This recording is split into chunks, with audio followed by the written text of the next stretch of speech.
Good morning student, class 12th। आज हम business economics में अर्थव्यवस्था के प्रकार पढ़ेंगे। अर्थव्यवस्था यानी इकोनॉमी, टाइप्स ऑफ इकोनॉमी पढ़ेंगे। अब टाइप्स ऑफ इकोनॉमी को कितने भागों में बांटा गया है? कुल 3 भागों में बांटा गया है। 3 भाग कौन कौन से हैं? अर्थव्यवस्था के प्रकार को 3 भागों में विभाजित किया गया है: पूंजीवाद, समाजवाद और मिश्रितवाद अर्थव्यवस्था। ये 3 प्रकार की अर्थव्यवस्था है। तो पहले हम पढ़ेंगे पूंजीवाद अर्थव्यवस्था क्या है। इस अर्थव्यवस्था का प्रारंभ 18वीं शताब्दी में इंग्लैंड में हुई औद्योगिक क्रांति के परिणाम स्वरूप हुआ था। वास्तव में पूंजीवाद है क्या? पूंजीवाद आर्थिक संगठन की वह प्रणाली है जिसमें उत्पत्ति के साधनों पर निजी स्वामित्व होता है। निजी यानी स्वयं का स्वामित्व होता है तथा इन साधनों को लाभ अर्जित करने के उद्देश्य से विभिन्न कार्यों में प्रयोग भी किया जाता है या विभिन्न कार्यों में प्रयोग करने की इनको पूर्ण रूप से स्वतंत्रता प्राप्त रहती है। पूंजीवाद लाभ के लिए उत्पादन की वह प्रणाली है जिसके अंतर्गत उत्पादन के उपकरणों एवं पदार्थों पर निजी स्वामित्व होता है, यानी पर्सनल उनका अधिकार होता है। ठीक है, तो ये पूंजीवाद कहलाते हैं। मुख्यतः मजदूरी के बदले में काम करने वाले श्रमिकों की सहायता से उत्पादन किया जाता है और उत्पादन पर पूंजीवादी स्वामी या स्वामियों का अधिकार होता है।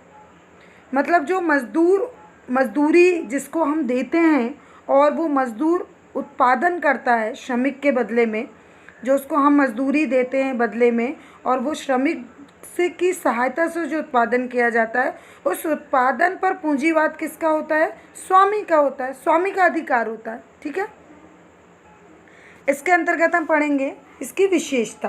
पूंजीवाद की विशेषता देखें। पहला, केंद्रीय योजना का अभाव। पूंजीवाद एक महत्वपूर्ण विशेषता, इसमें किसी प्रकार के केंद्रीय आर्थिक योजना का न पाया जाना है। यह प्रणाली हजारों लाखों व्यक्तियों की स्वतंत्र क्रियाओं पर आधारित रहती है। विभिन्न व्यक्तियों की इन क्रियात्मक क्रियाओं में कीमत यंत्र के द्वारा समन्वय स्थापित किया जाता है। समन्वय यानी क्या होता है? तालमेल। उत्पादक उत्पादन संबंधी निर्णय स्वतंत्र रूप से ले सकते हैं, परंतु कीमत यंत्र के द्वारा उपभोक्ता उत्पादन संबंधी निर्णयों को प्रभावित किया जा सकता है। यानी उत्पादन की कीमत उपभोक्ता की मांग पर निर्भर करेगा। इसमें अर्थव्यवस्था में निजी वस्तुओं की मांग अधिक होती है, उन्हें अधिक मात्रा में, तथा जिन वस्तुओं की मांग कम होती है उन्हें कम मात्रा में उत्पादित किया जाता है। इस प्रकार पूंजीवादी अर्थव्यवस्था को देखने में अनियोजित प्रतीत होती है, वास्तव में पूरी तरह से नियोजित है। यानी जिसकी मांग मार्केट में ज़्यादा है, उपभोक्ता मांग कर रहा है, उसका उत्पादन हमको ज़्यादा करना है, और जिसकी मांग कम है उसका उत्पादन हमको कम करना है। निजी संपत्ति का अधिकार। पूंजीवाद के अंतर्गत प्रत्येक व्यक्ति को संपत्ति प्राप्त करने, प्रयोग करने तथा उसका क्रय विक्रय करने का पूर्ण अधिकार होता है। इसके साथ साथ इस व्यवस्था में निजी संपत्ति को उत्तराधिकारियों को हस्तांतरित करने का भी अधिकार होता है। निजी संपत्ति यानी पर्सनल अपनी प्राइवेट जो अपनी एसेट्स होती हैं, उनको क्या करेंगे? वो उनको स्वयं संपत्ति रखने का अधिकार है, प्रयोग करने का अधिकार है, उसको क्रय विक्रय करने का अधिकार है, पूर्ण रूप से अधिकार है, और वो चाहे तो अपनी स्वेच्छा से किसी को उसका उत्तराधिकारी भी बना सकता है। आर्थिक स्वतंत्रता। पूंजीवाद में व्यक्तियों को आर्थिक स्वतंत्रता प्राप्त होती है। इसके अंतर्गत व्यवसाय की स्वतंत्रता, ठेका करने की स्वतंत्रता, चुनाव की स्वतंत्रता। व्यवसाय की स्वतंत्रता का अर्थ है व्यक्ति अपनी इच्छा अनुसार किसी भी व्यवसाय को सरकारी नियमों के अंतर्गत करने में स्वतंत्र होता है। यानी जिस वस्तु का उत्पादन करना, जिस चीज़ का वो व्यवसाय करना चाहता है, पूर्ण रूप से स्वतंत्र होता है। ठेका करने से आशय है कि एक व्यक्ति दूसरे व्यक्ति से किसी भी प्रकार का आर्थिक ठेका कर सकता है, यानी ठेके पे कार्य देना। चुनाव की स्वतंत्रता, कि व्यक्ति अपनी निजी संपत्ति का प्रयोग करने के लिए स्वतंत्र होता है। यानी हमारी जो निजी संपत्ति है, हमारी पर्सनल एसेट्स है, प्राइवेट एसेट्स है, उसका वो प्रयोग किस प्रकार करें ये उसी पर डिपेंड करता है। उसके लिए पूर्ण रूप से क्या होता है, स्वतंत्र होता है। उपभोक्ता का प्रभुत्व, इस प्रणाली में उपभोक्ता को सार्वभौमिक सत्ता प्राप्त होती है। उपभोक्ता अपनी आय को इच्छानुसार विभिन्न पहलुओं पर व्यय करता है। इस प्रकार उपभोक्ता देश के विनियोग स्वरूप निर्धारित करता है, क्योंकि जिन वस्तुओं की मांग करेगा उनके लिए अच्छी कीमत देने के लिए तैयार रहेगा। उत्पादक इन्हीं वस्तुओं का उत्पादन करेंगे, क्योंकि इन्हीं वस्तुओं के उत्पादन में उत्पादकों को अधिक लाभ प्राप्त होगा। उपभोक्ता का प्रभुत्व सार्वभौमिक होता है, सत्ता प्राप्त होती है उनको जिन वस्तुओं की आवश्यकता होती है उसकी वो कीमत देकर भी उपभोक्ता उन वस्तुओं को खरीदता है। इसलिए उत्पादक को भी क्या करना चाहिए कि उन्हीं वस्तुओं का उत्पादन करना चाहिए, क्योंकि उनको उनकी कीमत सही प्राप्त होगी। लाभ उद्देश्य, लाभ पूंजीवाद की सभी संस्थाओं का हृदय कहा जाता है। लाभ की आशा से ही साहसी व्यावसायिक जोखिम उठाने के लिए तैयार होते हैं। यानी लाभ का प्रतिफल ही जोखिम होता है।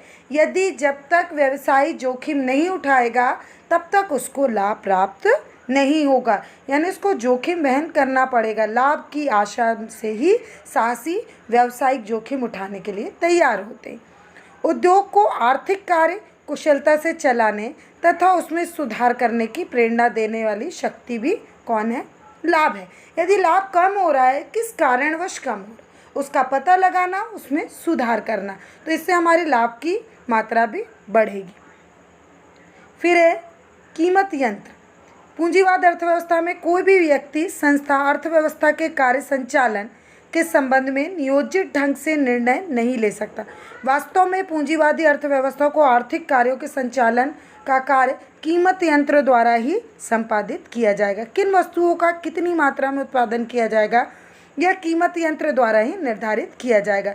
जिन वस्तुओं की कीमत ऊंची होती है, उत्पादक उन्हीं वस्तुओं का अधिक मात्रा में उत्पादन करता है। विपरीत जिनकी कीमत कम होती है उनका कम उत्पादन होता है। ठीक है, यानी कीमत यंत्र, यानी जिन वस्तुओं की मांग अधिक है उनका उत्पादन करते हैं, जिन वस्तुओं की मांग कम है उनका उत्पादन कम करते हैं। साहसी की महत्वपूर्ण भूमिका। पूंजीवाद में साहसी की भूमिका सर्वाधिक महत्वपूर्ण होती है। साहसी उत्पादन के साधनों को एकत्रित करके उत्पादन कार्य संचालित करता है, लाभ हानि का जोखिम उठाता है, वहन करता है। इस प्रकार पूंजीवाद अर्थव्यवस्था पर नियंत्रण व जोखिम होता है। फिर है प्रतियोगिता का संयोगीकरण। पूंजीवाद अर्थव्यवस्था स्वतंत्र प्रतियोगिता पर आधारित होती है। क्रेता, उत्पादक, विक्रेता तथा श्रमिक पर्याप्त संख्या में होते हैं तथा आपस में प्रतियोगिता करते हैं, परंतु इसके साथ साथ अपने हितों की रक्षा करने के लिए भी अपने संघों का भी निर्माण करते हैं, यानी प्रतियोगिता को जन्म देना। कौन है ये सब, किसके अंतर्गत आता है, पूंजीवाद के अंतर्गत आता है। ठीक है, पूंजीवाद में अगला बिंदु है वर्ग संघर्ष। पूंजीवाद में आर्थिक सत्ता थोड़े से पूंजीपतियों के हाथों में केंद्रित हो जाती है, जिसके फलस्वरूप समाज दो वर्गों में विभाजित हो जाता है। एक ओर थोड़े से पूंजीपति होते हैं, दूसरी ओर जिनके पास संपत्ति, शक्ति, उत्पत्ति साधनों का नियंत्रण होता है, और दूसरी ओर साधन रहित यानी श्रमिक वर्ग हो जाते हैं। पूंजीपति श्रमिक का शोषण करके अपने लाभ को बढ़ाना चाहते हैं। श्रमिक अपनी मजदूरी तथा कार्य के दशाओं में सुधार चाहता है। पूंजीपति तथा श्रमिक वर्गों के हितों के परस्पर टकराव की स्थिति उत्पन्न हो जाती है, जिसके स्वरूप वर्ग संघर्ष बना रहता है। वर्ग संघर्ष यानी उनके बीच में मन में जो उनके एक तालमेल नहीं बैठता उनके कार्य में, ये वर्ग संघर्ष की श्रेणी में आता है। यानी एक और बड़े बड़े पूंजीपति हो जाते हैं, एक और श्रमिक वर्ग हो जाते हैं। इस कारण अगला बिंदु हम पढ़ते हैं पूंजीवाद के गुण। अब पूंजीवाद के गुण यानी लाभ, पूंजीवाद से क्या क्या लाभ है तो देखें। पूंजीवाद के लाभ हैं, पहला अकुशलता एवं अपव्यय का निराकरण करना। अकुशलता यानी किसी कार्य को करने में अकुशल हो, और अपव्यय यानी अनावश्यक रूप से उसका व्यय करना। इसका क्या निराकरण किया जाए, इसके बारे में आज हम पढ़ेंगे। पूंजीवाद में स्वतंत्र प्रतियोगिता होती है, अतः बाजार में केवल वही उत्पादक बने रह सकते हैं जो कि कुशल हों। परिणाम स्वरूप प्रत्येक उत्पादक इस बात का प्रयत्न करता है कि वह अपनी वस्तु का निम्नतम लागत पर उत्पादन कर सके। यानी अकुशल और अपव्यय यानी जिसका जो कार्य में कुशल होगा, कुशलता के साथ कार्य करेगा, वही बाजार में उतरेगा, और जो अकुशल होगा वो किसी न किसी रूप में पीछे रह जाएगा। स्वचालित कार्यकरण। स्वचालित कार्यकरण में देखें, पूंजीवाद में समस्त आर्थिक कार्यकरण में सामंजस्य हेतु किसी नियोजन अधिकारी की आवश्यकता नहीं होती, वरन बाजार शक्तियाँ व कीमतों की क्रिया प्रतिक्रिया कीमत यंत्र द्वारा स्वतः हो जाती है।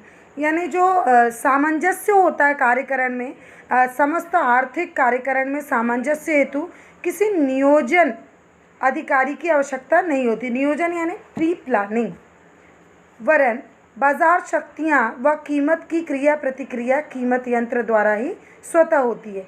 यदि किसी कारणवश असमायोजन होता है तो बाजार शक्तियाँ व कीमत यंत्र उन्हें समायोजित कर देती है। यानी स्वचालित ये कार्य चलता रहता है कीमत और उसकी मांग के अनुरूप। अगला बिंदु है उत्पादन में वृद्धि तथा पूंजी निर्माण।